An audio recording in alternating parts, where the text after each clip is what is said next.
Hola mis queridas amigas, mi nombre es Mercedes y hoy quiero contarles una historia sobre una abuela que una vez me habló de su propia abuela. Una historia que cambió para siempre la manera en que veo el amor, la fuerza y la familia. Me llamo Rosa y cuando cierro los ojos todavía puedo ver la cocina de mi abuela como si fuera una película que se repite en el proyector de mi memoria. La mesa de madera con la huella del café, el frasco de vidrio con monedas que ella guardaba para ir al mercado, las perlas que colgaban de su cuello como si fueran la única joya que necesitara para sentirse entera. Fue ella quien me enseñó a coser los botones con la paciencia de quien cose historias. Y fue ella la que, a los 70 y tantos, tuvo que pelear como nunca imaginé para que le devolvieran lo que era suyo. Una lotería ganadora que, según su propia hija, mi tía, había olvidado, perdido o había vendido por migajas porque estaba senil. Esa frase se quedó pegada en la casa, como un olor a azahar que no se va. «Está senil», repetían algunos, como quien pronuncia una sentencia sin saber las pruebas. Pero conozco a mi abuela. Su memoria era un hilo que atravesaba generaciones. Recordaba nombres de padrinos, la receta exacta del mole de la tía Marta, el día exacto en que llegó la primera radio a nuestro barrio, el 12 de marzo de 1947, y cuando ella decía algo, había en su voz la calma de lo cierto. Yo la escuchaba en las tardes mientras tomábamos café. Su voz tenía la textura del azúcar blanca que se derrama despacio. Por eso cuando me contó la historia de la lotería, supe que algo más podía estar escondido tras la nube de insultos y la prisa de mi tía por recomponer la imagen pública. La mañana en que todo empezó, yo había ido a visitarla con una bolsita de pan recién hecho, porque ella hacía los mejores tamales de maíz en la cuadra y me gustaba verla feliz. Al entrar, la vi sentada en su sillón de siempre, la ropa planchada, los lentes en la punta de la nariz y una mano sobre un sobre amarillento, como si lo protegiera del mundo. Me recibió con esa sonrisa que sabía a consuelo y a regaño al mismo tiempo. «Ven, Rosa», dijo, «siéntate. Hay que hablar, porque la vida no espera a que los cuentos terminen. Nunca olvidaré el olor a café y a pólvora de la radio vieja cuando me contó que había comprado un billete de lotería en la esquina de la plaza porque se sentía con ganas de soñar. La risa que soltó era pequeña, como cuando uno recuerda una broma vieja. Me lo dijo con el detalle de quien no quiere que nada se pierda. Lo compré el 3 de julio de 1999, número 110972, y lo guardé en el viejo sobre donde guardo las recetas y la carta de mi madre. Su voz se perdió un milisegundo y pensé que iba a llorar, pero su mano se apretó como quien sostiene la vida misma. Lo dejé detrás del libro de oraciones, debajo del frasco de monedas, añadió. Y yo pensé, ¿qué cosas guarda la gente en los lugares más humildes? Pero cuando llegó la noticia de que el número había resultado premiado, todo cambió. No fue una noticia cualquiera. Fueron dos ruidos al mismo tiempo. La radio que gritaba los números con esa voz que se hace grande en la cocina, y la puerta de la casa de mi tía, que se abrió como queriendo entrar en la noticia para robarle el lugar. Mi tía, Elena, venía con una sonrisa que rayaba la agresividad. Se presentó con un «qué bueno por la abuela», que sonaba más a posesión que a celebración. Abundaban los abrazos, pero yo la miré y noté algo en sus manos. Nervios, o quizás el peso de los papeles que traía doblados en la cartera. Al principio fue discreto, una invitación a almorzar. Un «déjalo todo en mis manos, yo me encargo», pronunciado con esa voz que suele usar quien cree que puede ordenar el mundo. Pero las cosas no tardaron en volverse extrañas. Mi abuela, que hasta entonces había tenido la calma de quien no teme las cifras, empezó a repetir lo mismo. «No encuentro el billete». Lo dijo como quien no quiere alarmar, y entonces mi tía, con una rapidez que me dolía, la miró y pronunció la palabra que partiría la familia en dos. «senil». La habitación se quedó en silencio. Yo sentí cómo el pan se me hacía un nudo en la garganta. En esa primera semana comenzaron las preguntas, y como sucede muchas veces, la palabra senilidad fue usada como paraguas para cubrir cosas más turbias. Mi tía, con la voz acostumbrada a mandar, dijo que la abuela había perdido el billete o lo había dado a algún desconocido. Otros murmuraron que tal vez lo había vendido por necesidad, que los años nublaban la vista. Nadie, salvo yo, recordaba las tardes en que la abuela repasaba números una y otra vez con el cuidado de quien anota una oración. Y nadie, salvo la abuela, sabía que detrás del frasco de monedas descansaba un sobre con su nombre, escrito en tinta ya apagada. La memoria de una mujer no debería ser la moneda de cambio de otra. Las primeras pistas que encontraron fueron simples y frágiles. Una cajita de fósforos vacía, un boleto arrugado en la basura que resultó ser de otra fecha, y un testigo que juró haber visto a mi tía en la casa la noche antes con la cara pálida. Mi tía sonreía cada vez que alguien mostraba duda. Con su sonrisa convertía la duda en certeza. Pidió que el trámite del premio se hiciera lo más ordenado posible, palabra que usó para justificar su prisa, y comenzó a moverse entre las autoridades como pez en agua. Yo miraba desde la cocina como quien mira una obra de teatro con el rostro apretado. Todo parecía actuar por delante de nosotros. Un día me senté junto a mi abuela y le pregunté por qué no había entregado el billete a la administración de la lotería en cuanto supo que su número podía ser ganador. Ella me miró con esa calma inquebrantable y dijo: «Porque primero quiero estar segura, Rosa. No confío en la prisa de la gente». No dijo más, pero sus ojos se perdieron en la mesa donde estaba la vieja libreta de cuentas. Esa libreta tenía una página con anotaciones. 3/7/1999, billete 110972, guardado en sobre. La letra era de la abuela, firme, con esa inclinación que aprendió en la escuela de pueblo. Me llevó a entender que si alguien quería desmontar una vida, debía empezar por los pequeños detalles. Los documentos humildes sostienen verdades grandes. Empezamos a revisar la casa con cuidado. No queríamos romper nada de su orden, porque la abuela decía que el desorden también es un tipo de violencia.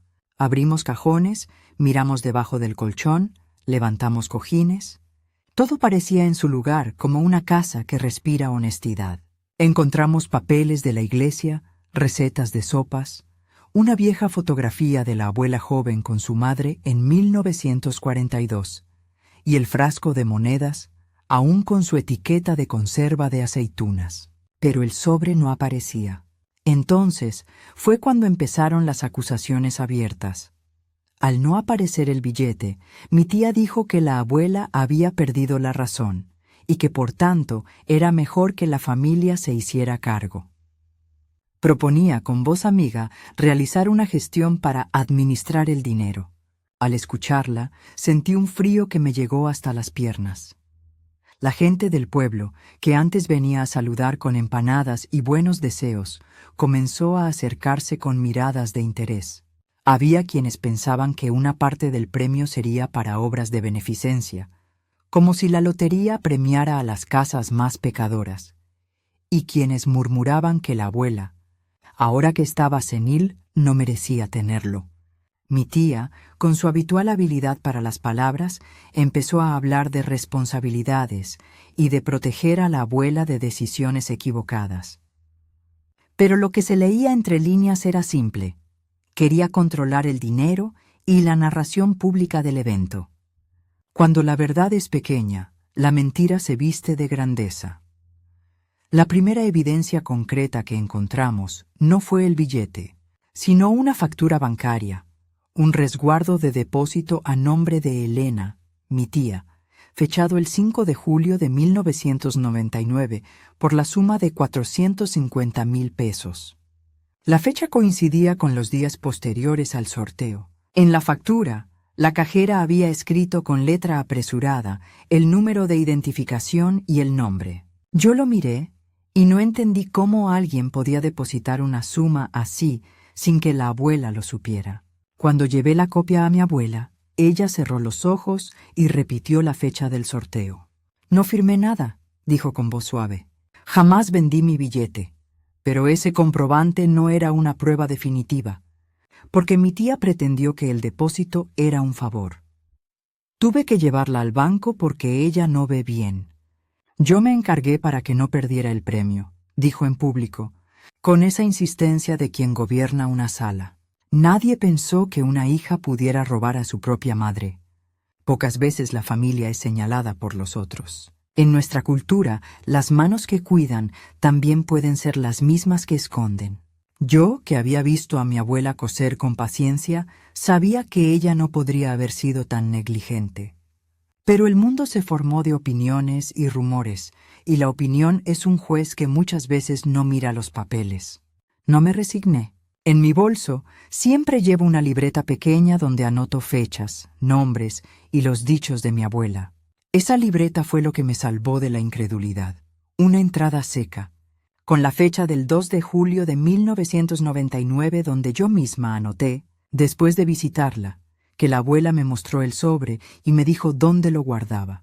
Mis apuntes podían sonar frágiles, pero fueron la primera vez que pensé en montar una pequeña defensa con cosas cotidianas. Notas, fotografías, testigos que podrían recordar la historia. Empecé a recabar recuerdos como quien arma un rompecabezas. Pedí a la vecina que recordara si había visto a mi tía entrar a la casa la tarde previa. Hablé con la panadera que podría dar cuenta de qué día vendió el billete y fui juntando palabras que probaran que la abuela no había dejado el billete al azar. Mientras tanto, la familia se dividía. Unos apoyaban a mi tía, convencidos por su sonrisa cortés y su promesa de solucionar todo. Otros miraban con sospecha. La abuela, sentada en su mecedora, a veces miraba por la ventana y sus manos jugaban con las perlas que le habían regalado de joven. Ella me contó un recuerdo pequeño. Antes de ir a comprar el billete, me juré a mí misma que si alguna vez me tocaba, lo haría con calma, no con prisa. Pero ahora se quedó callada y se limpió los ojos con la manga del delantal. Sentí que en su silencio había un mapa de dignidad. La dignidad de una mujer no debe ser moneda de nadie. Conforme pasaban los días, los ataques se hicieron más sutiles. Mi tía comenzó a sugerir que la abuela olvidaba nombres, que repetía historias y que no sabía manejar cifras. En la iglesia, la gente lanzaba miradas de lástima. En el mercado, las charlas giraban en torno a quién debería tomar las decisiones. Ni siquiera la verdad de la factura bancaria, que pronto resultó ser a nombre de mi tía, bastaba para contener la marea de su palabra. Ella tenía un don para construir realidades, una llamada televisiva, una postura ante la cámara, y el pueblo se inclinaba hacia la imagen pública que ella tejía. Sin embargo, en la segunda semana hallamos algo más. Una nota doblada en la parte trasera del viejo almanaque de la abuela. Una nota que decía con su letra temblorosa: si alguna vez me pasa algo, busquen en la caja azul. No confiar en extraños. La caja azul era un objeto que la familia conocía bien. Era la caja donde mi abuela guardaba sus cosas más íntimas, la caja que mi tía decía viejos recuerdos. Cuando abrimos la caja, encontramos, además de fotos y cartas, una copia fotostática de un comprobante que la abuela había hecho, por miedo a perderlo. Un fragmento de la boleta con los números escritos. La fotocopia tenía la fecha y, lo más importante, llevaba la nota: copia para mí, no mostrar. Mi abuela, al ver esa copia, sollozó de manera suave, como quien recuerda un amor primero. Lo hice por si acaso, dijo. No por desconfianza, sino porque la memoria ya juega trucos cuando uno envejece. Ese día, la abuela me miró con esa luz especial de quien comparte un secreto que no es solo suyo. Rosa, cuida esto. Si alguna vez quieren decir que estoy perdida, que digan lo que quieran. Pero recuerda dónde guardé mis cosas. Afuera, la gente seguía hablando. Mi tía organizó una reunión en la que propuso nombrar a un administrador familiar para manejar los papeles y evitar confusiones. Era una jugada elegante. Proponía protección mientras tomaba control. Cuando la palabra administrador salió de su boca, supe que había que actuar con rapidez. Empecé a escribir una lista de todo lo que había visto, de la letra de mi abuela, de sus rutinas. Pedí a la vecina que hiciera una declaración simple. La señora X guarda sus cosas en el frasco de monedas y en la caja azul desde siempre. Reuní firmas, pequeñas verdades para contrarrestar una gran mentira. La primera semana terminó con la familia reunida alrededor de la mesa y la abuela en silencio. Todos hablaban menos la abuela. Ella observaba el mantel con ese gesto que no se equivoca. Fue entonces cuando mi tía, con una sonrisa afilada, dijo en voz alta: «Si nadie puede encontrar el billete, lo más razonable es dividir lo que queda en la cuenta y dejar a la abuela un monto para su cuidado». La habitación se heló. La abuela me apretó la mano y sus dedos temblaron. Miré a mi tía, a los ojos, y supe que ella no iba a detenerse, porque ya había puesto en marcha una maquinaria. La última cosa que pensé antes de cerrar la puerta aquella noche fue que la verdad a veces se esconde en los objetos más pequeños. No imaginábamos todavía cuánto se iba a enredar todo.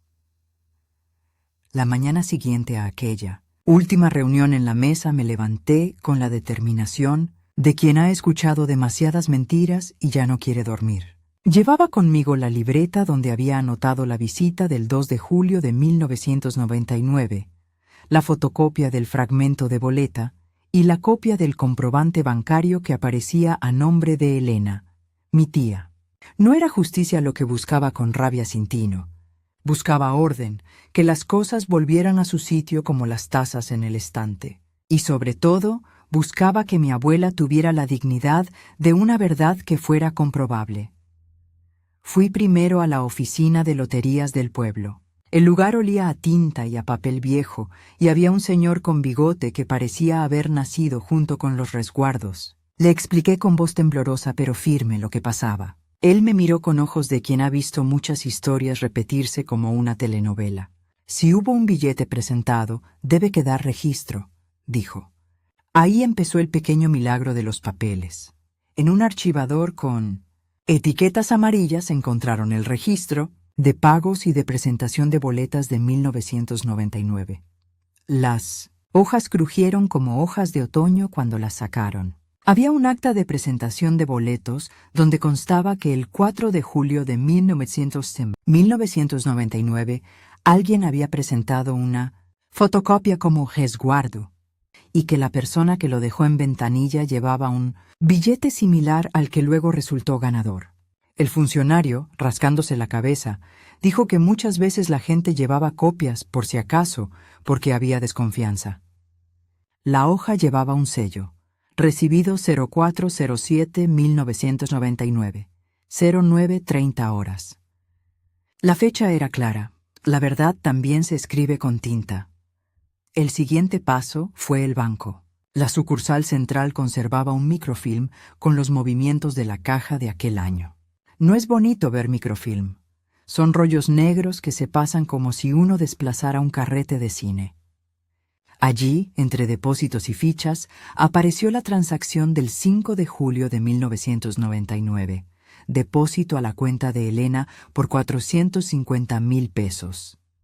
El documento escaneado mostraba la firma que acompañaba el depósito. Yo miraba la pantalla con la respiración contenida. La rúbrica tenía el mismo trazo que la firma que yo conocía de las cartas de mi tía, esa inclinación rápida que ella usaba cuando quería que las cosas parecieran hechas con prisa. Tomé una foto con mi celular de la pantalla como quien toma una foto a una herida para mostrarla después.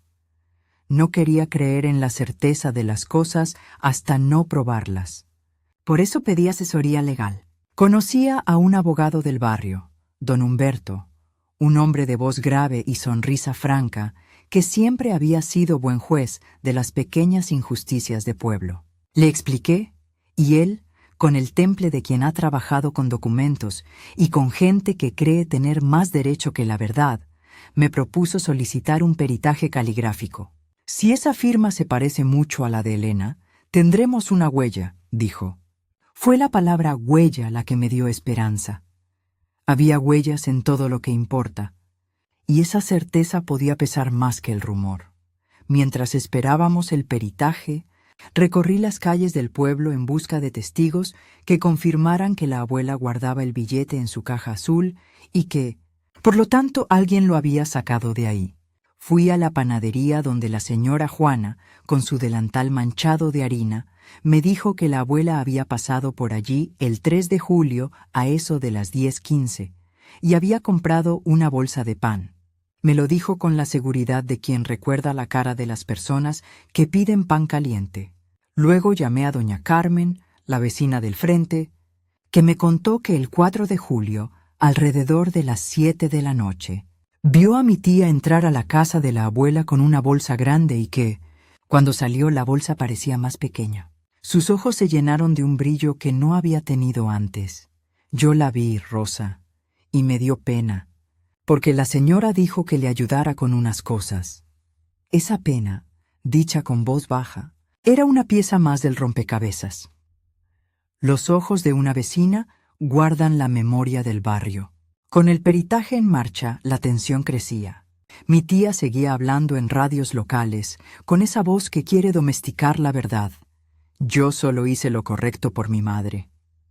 Nadie preguntaba por qué una hija que hace lo correcto depositaría el dinero a su nombre y no en una cuenta familiar o, más lógico aún, en la cuenta de la propia premiada.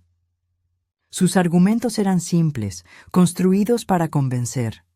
La mamá no ve bien, yo la acompañé, yo hice lo que había que hacer. Pero si mi abuela había hecho copia y había anotado dónde guardó el billete, ¿por qué depositarlo sin su consentimiento claro? La lógica de un corazón honesto no se ajusta a la lógica de quien quiere controlar. Hubo días de amargura, fueron semanas de llamadas, de hablar con gente que sabía, de anotar cada palabra en mi libreta. A veces me sentaba con mi abuela en la cocina y ella, con la calidez de siempre, me decía: «Deja que las cosas salgan, mi niña. La verdad es como el maíz, parece pequeña, pero alimenta».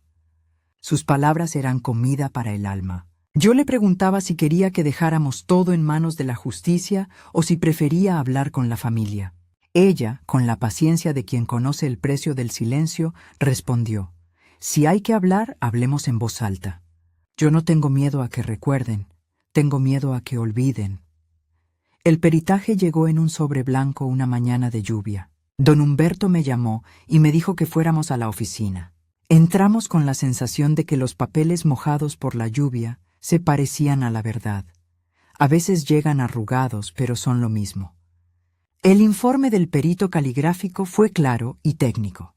Comparó la firma del comprobante del banco con varias muestras de escritura de Elena, cartas, notas, una receta, y concluyó que la firma del depósito no correspondía a la escritura natural de mi tía. Por el contrario, tenía indicios de una firma trazada con imitación.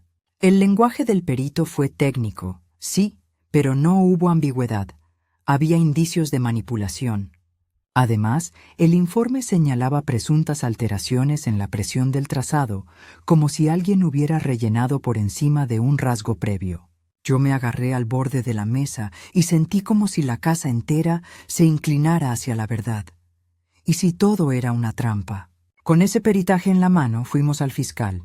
La fiscalía nos recibió con papeles ordenados y una secretaria que parecía llevar la paciencia en la punta de los dedos. Presentamos la denuncia: sustracción y apropiación indebida de un bien patrimonial. En este caso, un billete de lotería. Y pedimos medidas cautelares sobre los fondos depositados en la cuenta de Elena. La fiscal, una mujer de mirada clara, tomó los documentos con calma y dijo que lo más prudente era pedir el bloqueo de la cuenta mientras se investigaba. La noticia corrió como rastro de pólvora. La cuenta fue bloqueada y mi tía, por primera vez en semanas, perdió la sonrisa instantánea. El silencio no es ausencia de pruebas. Es solo el eco de quien espera. Pero la respuesta de mi tía fue más violenta de lo que imaginé. No iba a aceptar ser despojada públicamente de su aura de benefactora. Empezó a mover influencias, a hablar con personas del pueblo, a pedir a algunos familiares que dieran testimonio en su favor. En un giro brutal, presentó un documento notariado que aseguraba que mi abuela le había entregado el billete por voluntad propia el 4 de julio, antes del depósito. El papel estaba limpio, con la firma de un notario. Don Humberto frunció el ceño cuando vio el documento. Decía que mi tía, en virtud de la fragilidad de su madre, había actuado con consentimiento. Para mí fue como ver una tormenta acercarse. No me dejé vencer por la incredulidad. Supe entonces que teníamos que buscar algo más concreto. Una prueba que no fuera solo tinta sobre papel, sino algo que pudiera atar la historia a una acción física. Recordé la caja azul donde la abuela guardaba su copia y la lista anotada. Recordé que la abuela había dicho no confiar en extraños. Y recordé, con un golpe en el pecho, la bolsa que doña Carmen había visto salir de la casa. Volví a hablar con la vecina, y ella, con el temblor propio de quien guarda una conciencia limpia, me confesó algo que cambió el rumbo. Después de que la señora Elena salió de la casa, esa misma noche vi que guardó algo detrás de la tabla floja del patio.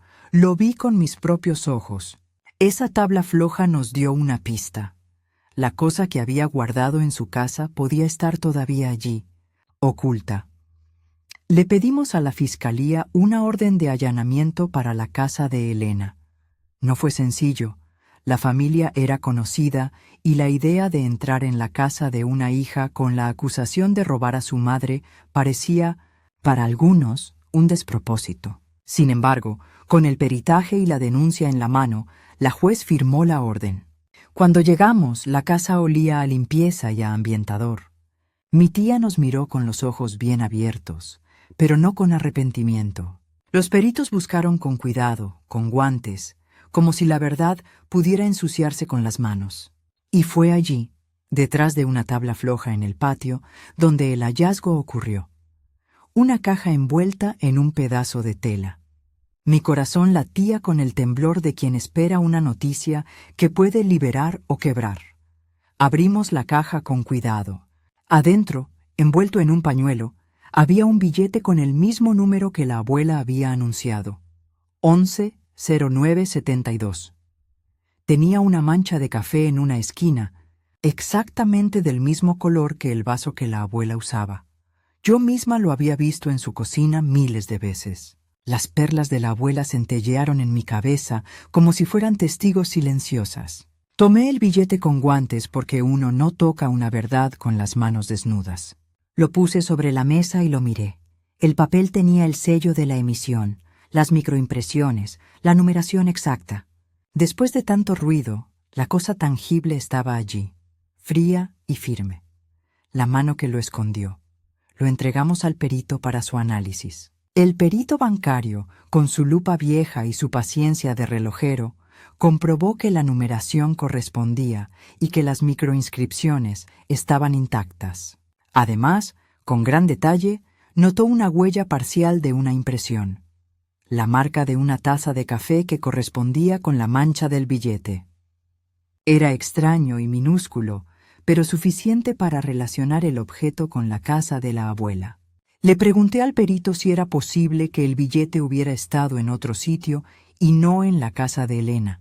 Él negó con la cabeza. La evidencia concreta nos daba aire. A veces la verdad está escondida detrás de una tabla floja.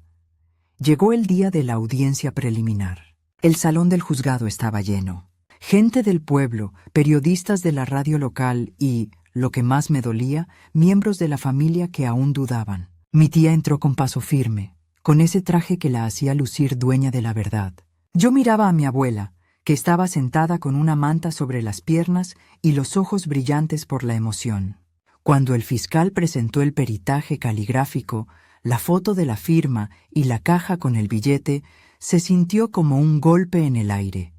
Las piezas empezaban a encajar en una figura que nadie esperaba.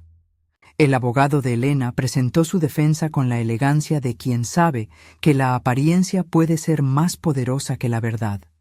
Dijo que el billete había sido depositado por un tercero de buena fe y que el notario tenía constancia de la entrega voluntaria. Entonces pedí la palabra. Me levanté con la voz temblorosa pero clara. Conté la historia como la había vivido. La libreta donde anoté el 2 de julio que la abuela me mostró el sobre. Doña Carmen que vio la bolsa. El microfilm del banco. La fotocopia en la caja azul. La tabla floja. Y la mancha de café. Había momentos en que mi garganta era un nudo, pero mi abuela me miraba y yo no podía fallarle. Llevé al estrado a doña Carmen, que contó lo que había visto, y luego al perito que explicó las diferencias en la firma. Cuando el abogado de la defensa pidió que el notario fuera llamado, la sala contuvo el aliento. Fue entonces cuando la jueza pidió que trajeran el acta notarial que mi tía había presentado y que la compararan con otras actas. El notario, un hombre apocado, llegó con un expediente y dijo que la firma de mi tía en el acta parecía legítima.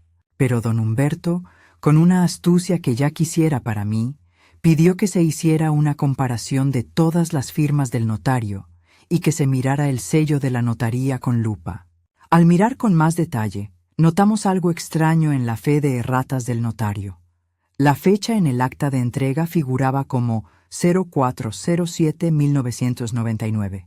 Pero en el libro de protocolo del notario, ese asiento no coincidía con la hora ni con la personería que se había estampado. Era como si la hoja hubiera sido agregada después, insertada como una nota adhesiva en un libro de memoria. Alguien había manipulado el cuaderno. En ese instante, el abogado de la defensa se puso pálido. El notario, acorralado por la pregunta de la jueza, empezó a titubear. Admitió, balbuceando, que había firmado un documento con premura y que aquel día había sido muy movido. La jueza ordenó que se examinara el libro de protocolo con detenimiento. Al abrir el libro, con las páginas como alas de un ave vieja, se descubrió una huella de goma en una esquina, la marca de una goma de borrar y la presencia de una corrección hecha con tinta reciente. Era un detalle técnico, fino, pero el perito lo señaló con voz medida. Hay inserción documental. Alguien introdujo un folio posterior. La sala se tensó. Las mentiras siempre dejan polvo donde pasan. La audiencia se convirtió en un campo de batalla de papeles. Mi tía, que hasta entonces había liderado la escena con aplomo, empezó a acusar a otros. Dijo que había recibido el billete de manos de una vecina desconocida y que todo era un malentendido. La gente murmuraba, y entonces, cuando parecía que la hoguera iba a apagarse, ocurrió algo que nadie esperaba. Doña Carmen, la vecina que nos había dado testimonio, trajo consigo, con manos temblorosas, un casete viejo. «Lo grabé porque a veces escucho y no me gusta olvidar», dijo. En la cinta había una conversación grabada entre mi tía y una amiga, en la que Elena decía, «Lo saqué yo, lo escondí, y no lo voy a decir porque mi madre ya está mayor». La voz en la cinta era ronca, pero clara. No era un documento formal, pero era una confesión. La voz en la cinta. La sala quedó en silencio. El abogado de mi tía pidió que la cinta fuera desestimada por ser grabación sin consentimiento. Sin embargo, la jueza, con una mirada que no perdona la torpeza, decidió incorporarla como indicio. La cinta fue reproducida y la voz de Elena, sin ambajes, habló de esconder el billete. Para los que la escucharon, fue como ver a una persona despojada de su disfraz. Mi abuela cerró los ojos y dejó salir un suspiro que era a la vez alivio y pena. Porque no quería venganza. Solo quería que la verdad quedara clara. El clima en la sala cambió. De un lado, incredulidad. Del otro, una mirada hacia la justicia. La jueza, con todos los indicios sobre la mesa, peritaje caligráfico, la caja oculta, la mancha de café, el microfilm, la cinta con la confesión, miró a mi tía y le preguntó si quería declarar. Ella, con la frialdad que parecía haber practicado por semanas, negó todo. «Yo no robé nada. Solo actué para proteger a mi madre», repitió como un mecanismo. Pero la acumulación de pruebas pesaba más que la palabra construida por la conveniencia. En ese momento, como si la justicia necesitara un remate, entró el golpe que nadie esperaba. El notario admitió que había recibido presiones para agilizar un documento y que la firma en el acta notarial había sido puesta bajo coacción. Lo dijo con voz temblorosa, y su confesión fue como el último clavo en el ataúd de la mentira. La jueza ordenó la detención preventiva de Elena por el presunto delito de apropiación indebida y por la manipulación documental.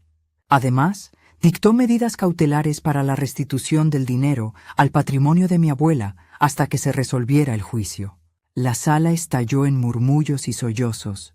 La detención. Mi tía fue escoltada fuera del salón, con la mirada de quien ha perdido algo más que dinero. Ha perdido el privilegio de mentir y que le crean. Ella miró a mi abuela por un segundo, y en ese segundo vi en su cara algo que no había visto antes: miedo. No el miedo de quien teme a la cárcel, sino el miedo de quien sabe que el telón cayó y que ahora todo el público ve su verdad. Mi abuela, en cambio, se reclinó en la silla con la serenidad de quien ha recuperado algo más importante que pesos: su nombre y su lugar. Pero aún no todo estaba cerrado. La jueza dictó que en el acto de audiencia se abriría una pieza final, un sobre con la escritura que, según Elena, probaba la entrega voluntaria. Don Humberto lo tomó con cuidado y lo abrió ante la sala. Dentro había una carta con la letra de mi abuela, o eso parecía a simple vista. La carta decía que, por voluntad propia, entregaba el billete a Elena para su custodia. Al ver la carta, sentí mi sangre helarse. La letra, aunque parecida a la de mi abuela, no era la misma inclinación que había visto en su libreta del 2 de julio. Había algo en esa letra que juraba a mis ojos que había sido trazada por otra mano para imitar. Hay letras que lloran y otras que mienten. La jueza pidió un último peritaje expreso sobre la carta. Mientras llegaba a la sala, el ambiente se cortaba con silencios largos. Yo miré a mi abuela, que sostenía la mano de mi nieta que me escuchaba, porque ahora cuento esto de abuela a nieta, y pensé en cómo las generaciones cargan con las mismas costuras de la dignidad. Entonces, cuando el perito que llegó a velocidad leyó las primeras líneas de su informe, se oyó un murmullo. La carta presenta indicios de simulación y la tinta no corresponde a la época indicada. Además, hay repintes en las grafías que sugieren falsedad. La jueza respiró hondo. El veredicto parecía inclinarse hacia nosotros. Y como suele pasar en las historias buenas, cuando todo parece que va a abrirse, el mundo lanza otro objeto inesperado. Justo cuando la jueza iba a dictar medidas más severas, entró un mensajero con un paquete dirigido a la sala. Lo abrió la secretaria con manos que temblaban, y dentro había un sobre sellado con el sello de la Casa de Empeños del pueblo.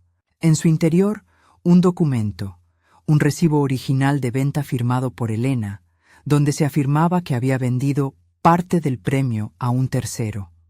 La secretaria lo leyó en voz alta. El recibo. Hola, mis queridas amigas. Mi nombre es Mercedes, y hoy quiero contarles una historia sobre una abuela que una vez me habló de su propia abuela. Una historia que cambió para siempre la manera en que veo el amor, la fuerza y la familia.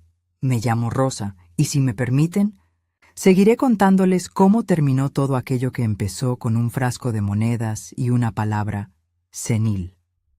Cuando entramos al juzgado con la caja azul y el billete envuelto en un pañuelo, yo sentía en el estómago la misma mezcla de miedo y esperanza que se tiene cuando uno mete la mano en la olla y aún no sabe si la comida está salada o justa de sal.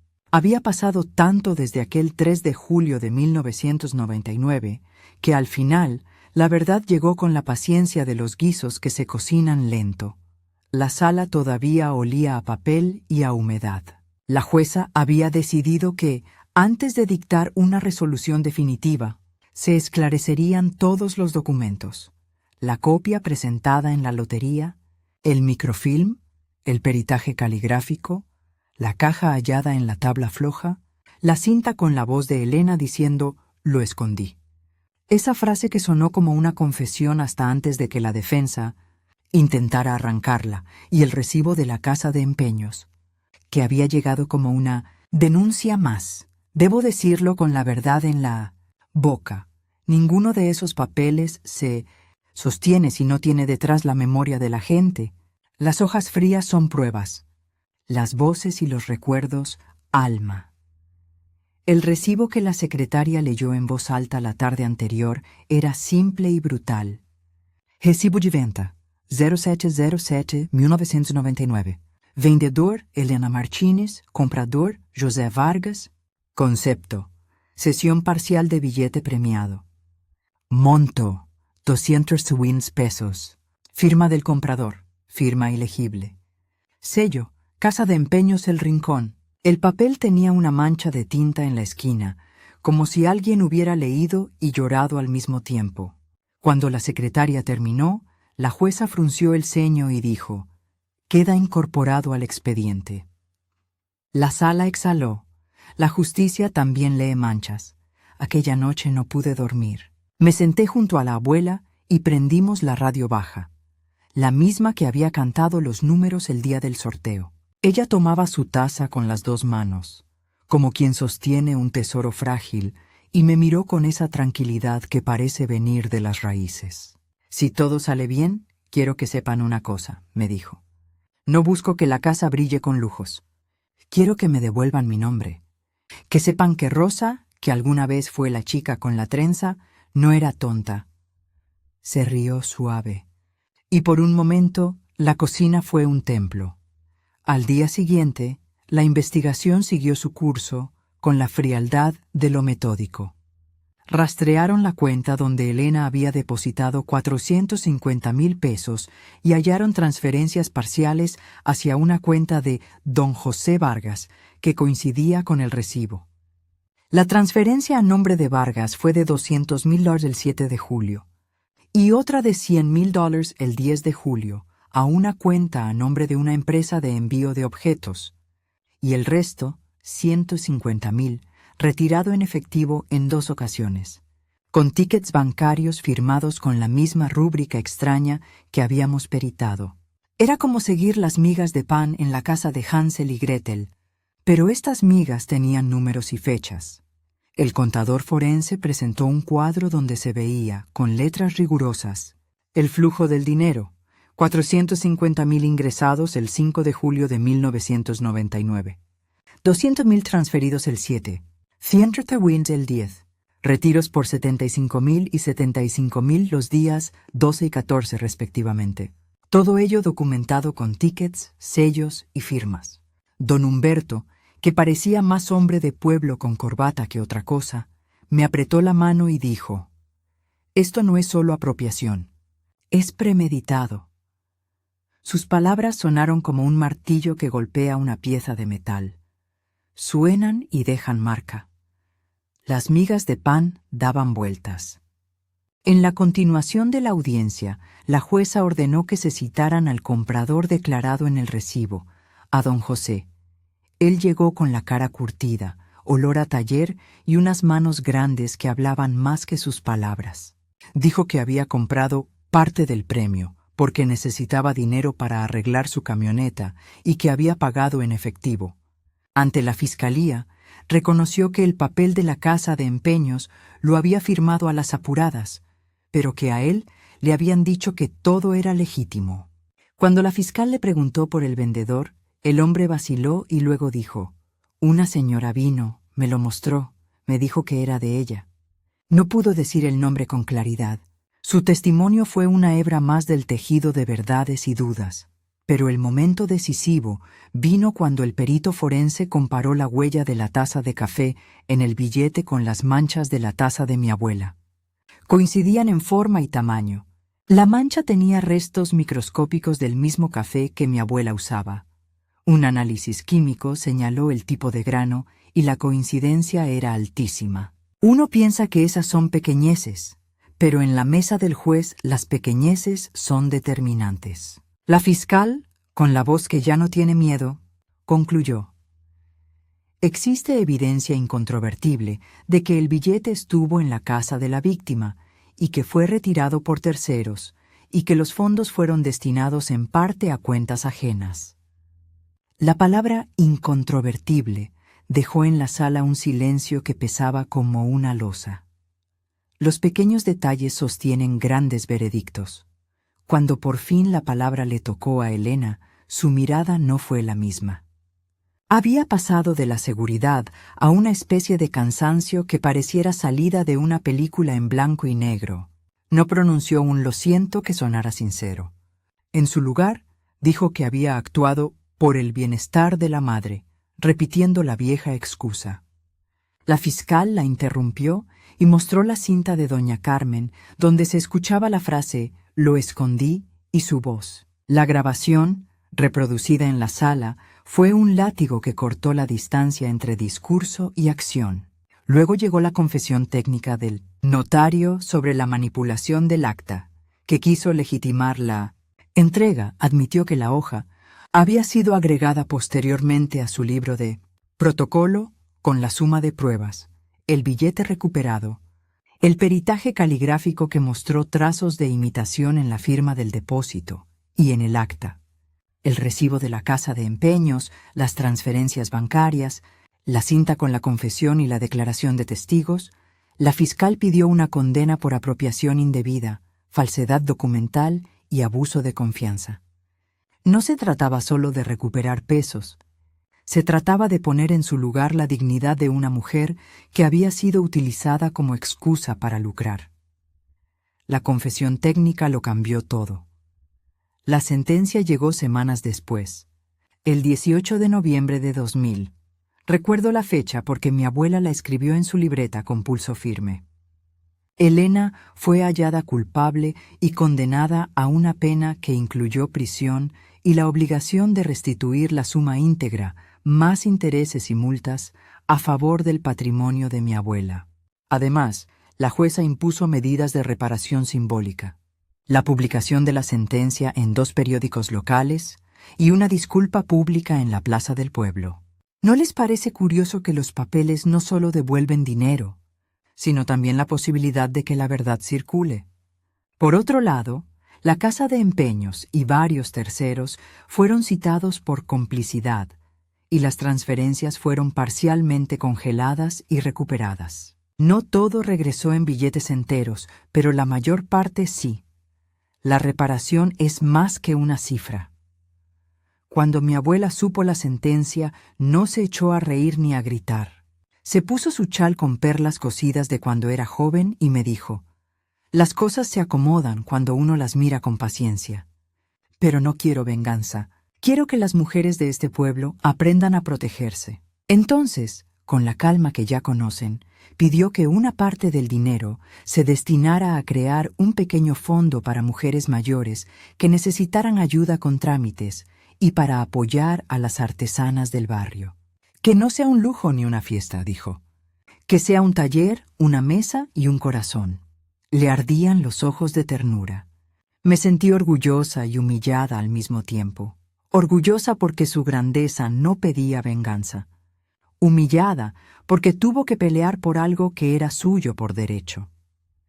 La restitución se hizo con ceremonias sencillas. En la alcaldía se juntaron las firmas y el sello, y en la iglesia local, con la misa de un domingo, anunciaron el proyecto de la abuela, el taller de las abuelas.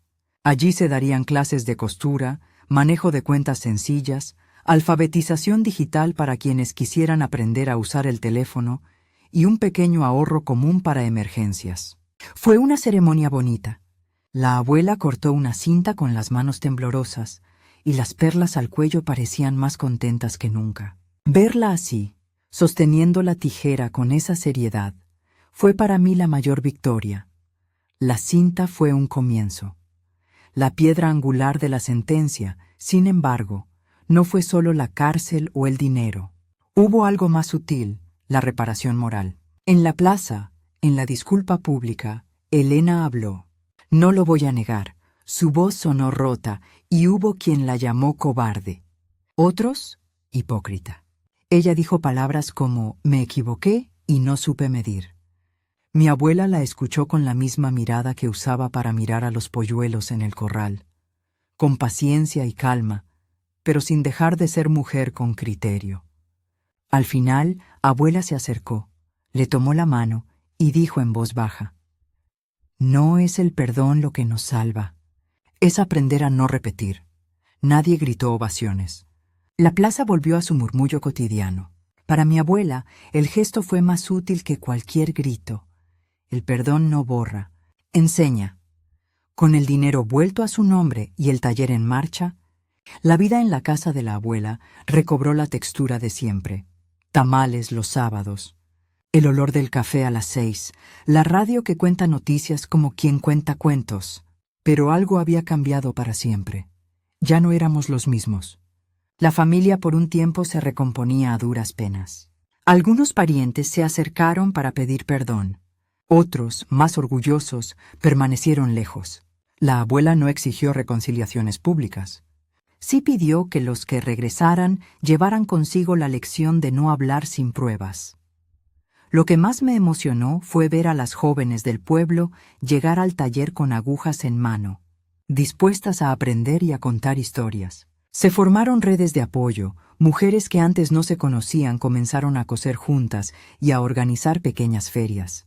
El dinero no se gastó en vanidades, se volvió en herramientas, en retazos, en manuales y en un pequeño fondo para emergencias.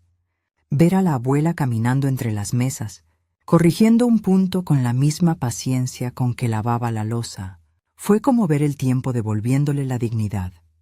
La justicia, amigas, no siempre llega con estruendo. Muchas veces llega en papeles firmados, en sellos, en manos que recuperan lo que les pertenece. Años después, cuando la abuela ya no estaba, el taller siguió funcionando con las mujeres que ella había formado. Yo iba los jueves a conversar con ellas y, a veces, me sentaba en una esquina a escuchar el murmullo de las conversaciones. En una de esas tardes, una artesana me dijo: «Gracias a la señora Rosa, aprendimos que hay que pedir papeles y no solo palabras». Me abrazó y yo sentí las perlas de mi abuela como una herencia que pesa y consuela. La tradición de guardarse los billetes en frascos y cajas cambió por una manera de dejar constancia. Un pequeño cuaderno, una fotografía, un testigo firme. Las historias que antes se perdían en la taza de café ahora salían con tinta. Quisiera dejarles una lección clara, mis queridas. La memoria es tanto un acto privado como un deber público. No dejen que nadie use la palabra senil para encubrir codicias. Cuando una mujer mayor dice dónde guarda sus cosas, créanla. Cuando un papel parece extraño, pidan peritajes. Cuando la tinta no cuadra, exijan pruebas. Nuestra generación sabe mucho de volver a levantar la casa después del huracán. No dejemos que un huracán, por pequeño que parezca, nos deje sin tejado. Cada perla tiene su historia. Al cerrar esta historia, que empezó con un frasco de monedas y terminó con un taller de costura, quiero que se queden con dos imágenes: la de mi abuela inclinando la cabeza sobre un billete recuperado y la de las manos de tantas mujeres cosiendo juntas. En la primera está la justicia, en la segunda, la reparación. La abuela no quiso títulos ni homenajes fastuosos. Ella quería que la familia aprendiera a cuidar a los suyos y que el pueblo supiera que la vejez no es un motivo para arrebatar. En su libreta dejó anotado el 18 de noviembre de 2000 como la fecha en que recuperó su nombre. Yo la visité ese día y le llevé una bolsita de pan caliente. Ella me recibió con la misma sonrisa que me enseñó a coser botones. Si esta historia tocó tu corazón, compártela con alguien que valore sus recuerdos familiares. Y no olvides suscribirte. Este viejo corazón aún tiene muchas historias que contar.